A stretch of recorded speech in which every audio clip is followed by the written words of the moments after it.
Bonjour les enfants.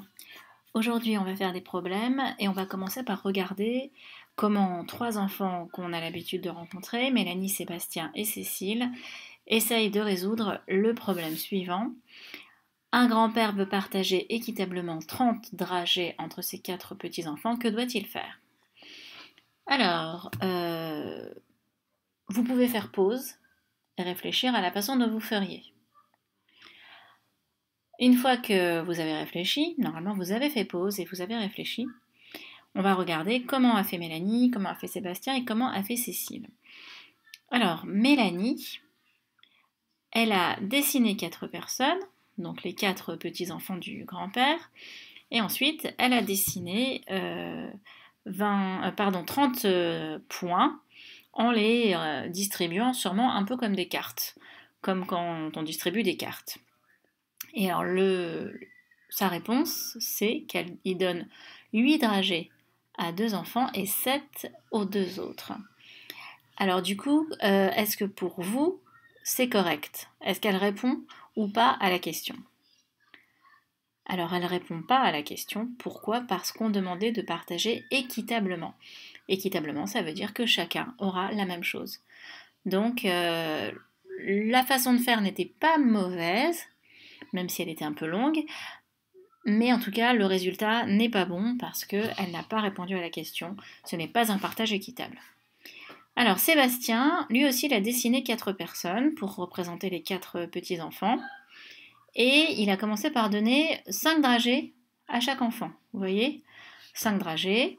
Donc, il a montré que 5 dragées à chacun, ça faisait 20 dragées. D'accord? Donc, au fur et à mesure, il regarde où on en est. Bon, il voit qu'il en a 20, qu'il en reste encore à partager. Donc il donne un de plus à chacun. Il continue à calculer combien il en a donné. Il en a donné 24. Il voit qu'il a encore assez de dragées pour partager encore une fois. Donc il redonne un à chacun. D'accord? Ça fait 4 de plus 24, ça fait 28. La réponse de Sébastien, il donne 7 dragées à chaque enfant et il garde 2 dragées. Cette réponse est correcte. Ce n'est pas la plus rapide, mais elle est correcte. Alors il aurait pu se tromper là, en faisant les calculs au fur et à mesure, les additions au fur et à mesure, il aurait pu se tromper. Mais là, il se trouve qu'il ne s'est pas trompé, la réponse est correcte. Il a bien donné la même chose à chaque enfant et il y a un reste. Alors, la méthode de Cécile, c'est l'utilisation des tables. Donc elle a utilisé les tables. Elle a vu qu'il fallait utiliser la table de 4, puisque c'est 4 petits-enfants qui doivent se partager les dragées, et que 30 n'était pas dans la table de 4. Elle a essayé, 4 x 6 ça fait 24, 4 x 7 ça fait 28, 4 x 8 32. Pourquoi elle l'a barré? Elle l'a barré parce que 32 ça dépasse le nombre de dragées. D'accord? 32 ça dépasse le nombre de dragées, ça ne marche pas.